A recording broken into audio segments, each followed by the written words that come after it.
கர்த்தருக்குள் பிரியமானவர்களே, அக்டோபர் 20 இன்றைய பனித்துளிகளின் தலைப்பானது சிகரத்தின் உச்சியில்.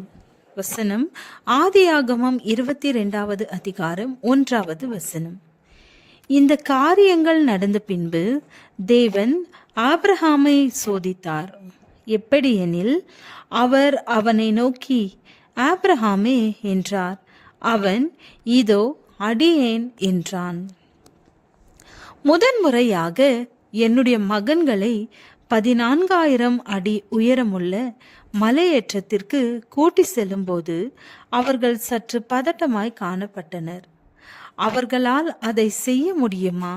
அவர்கள் அந்த சவாலுக்கு ஒத்துக்கொள்வார்களா? என்னுடைய இளைய மகன் வழியில் நின்று அதிக நேரம் ஓய்வெடுத்தான். அப்பா, இனிமேல் என்னால் போக முடியாது என்று திரும்ப திரும்ப சொன்னான். ஆனால் இந்த பயணம் அவர்களுக்கு நன்மையானது என்று நம்பினேன். அவர்கள் என்னை நம்ப வேண்டும் என்றும் விரும்பினேன். தன்னால் இனி போகவே முடியாது என்று கூறிய என்னுடைய மகன் சிகரத்தின் உச்சிக்கு 1 மைல் தொலைவில் எங்களை முந்திக் கொண்டு ஆர்வமாய் ஓடினான். அவனுடைய பயத்தின் மத்தியிலும் அவன் என்னை நம்பினதை குறித்து நான் சந்தோஷப்பட்டேன். மலையேற்றத்தின் போது ஈசாக்கு தன் தகப்பன் மீது வைத்திருந்த நம்பிக்கையை குறித்து நான் வியப்படைவதுண்டு.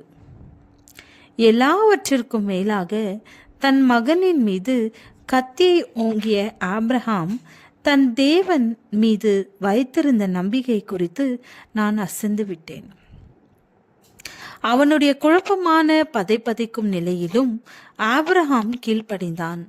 தேவன் அனுப்பிய அந்த தேவதூதன் ஆபிரகாமை தடுத்தும் விட்டான். பிள்ளையாண்டான் மேல் உன் கையை போடாதே என்றும் சொன்னான். ஈசாக்கு மரிப்பது தேவ சித்தம் அல்ல.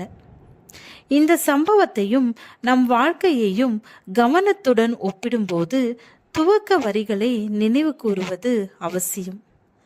தேவன் ஆபிரகாமை சோதித்தார்.